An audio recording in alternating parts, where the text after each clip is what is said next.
bí n bá rẹ́ni retí ń ṣoore inú mi á dùn ara mi á sì yá gágá ẹni orí bá ṣe é tó lé lọ́dún ó tọ́ kírú ẹni bí òun sọ́ọ̀dì wùkẹ̀wùkẹ̀ kó mọ́ pẹ́ wá Adéwùmí Fọlákẹ́mi Àbẹ̀ní ní tọ́jọ́ ìbí ó lé lọ́dún ó kú ọjọ́ ìbí ayé àjàkáyé mi dáadáa ìgbà yín tó kò yìí Olódùmarè ò ní jó tán kó o kọ́ lọ́kọ́ ní kése kó o dàgbà bí ara òwúrọ̀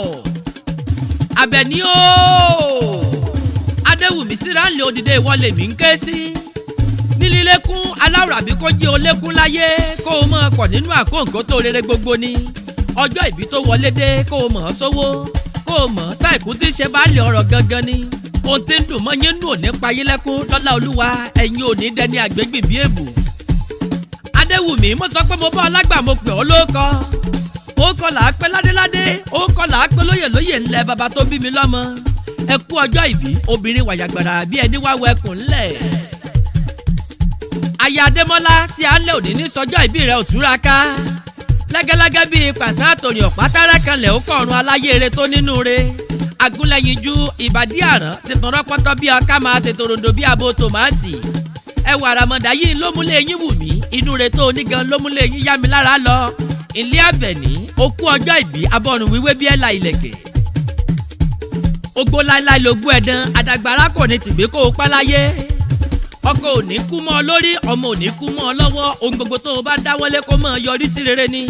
òkè òkun tó wá wàyí kó o múre bọ̀ wálé ohun gbogbo tó jẹ́ bànújẹ́ ò ní kàn ọ́ lọ́lá Ànábì Ìsá lọ́lá Jésù olùgbàlà afẹ́fẹ́ tí ń fẹ́rẹ̀ rè gbèrí òkú kó fẹ́rẹ̀ wá fún ọ ìjì tí ń gbére pàdé ọlọ́tà kó gbére kàn ọ́ orógbó kojú ogbó sáyé obì kóbi kú dànù lórí rẹ tọmọtọkọ lọ́lá Olúwa ẹ ò ní dẹni àgbédìgbàdìgbà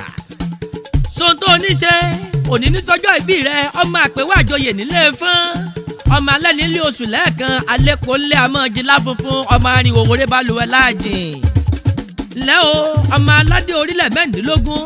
adé kan bẹ tẹ́ ò gbọ́dọ̀ fi tọrẹ ọ̀kan bẹ tẹ́rù bàbá yín ò sì gbọ́dọ̀ wọ̀ ọ̀kan lẹ́fi sèmùlẹ̀ fàlàfin Ọ̀yọ́ ni wọ́n fi pàlàfin òdádé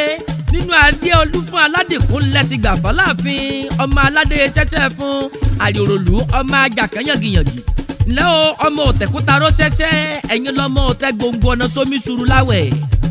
Olúfún adé ẹni mú ọlájẹ òkúkú purọ́ láyé ọjọ́ sí igba orí ọmọ tuntun lẹ́fí mú mi ẹ̀jẹ̀ yẹn lẹ́fí sọ̀rọ̀ láwẹ̀ ọmọ akẹ́yẹ tí ń dùn hànàhànà lórí igi àgbàlagbà àlùkò tí ń dùn ẹ̀rẹ̀ ìbò òòṣà òòjọ́ ni wọ́n ń gbé kàlà rẹ̀ lé Olúfún bó bá dọ̀wọ́ alẹ́ wàá fi pọ́n tí kíkan fún ni mu Olúfún adé ọmọ bá ń dárè kí n rẹ̀ ọ́ bá ń dé fún kí n fún ọ lẹ́dùn àjèjì pọn wẹ̀ láàrẹ̀ nílé Olúfún àjèjì tó bá pọn wẹ̀ láàrẹ̀ nílé Olúfún omi kó tó ní gbèrú bàbá wọn lọ jẹ́ ń sẹ́nu kù díẹ̀ lọ́lọ́ Olódùmarè kó o páláyé lágbára Olúwa ìwọ ò ní lùgbàdì àìsàn Adémọ́lá Àjàkáyé olówó orí tó fi ọ láya gangan ló ní ń kí ọ ó ní kó o dàgbà ńlẹ̀ yìí kó o páláyé fàìdàlẹ́ kó o dàgbà bí ara òwúrọ̀ happy birthday to you ayo Adégbóyèga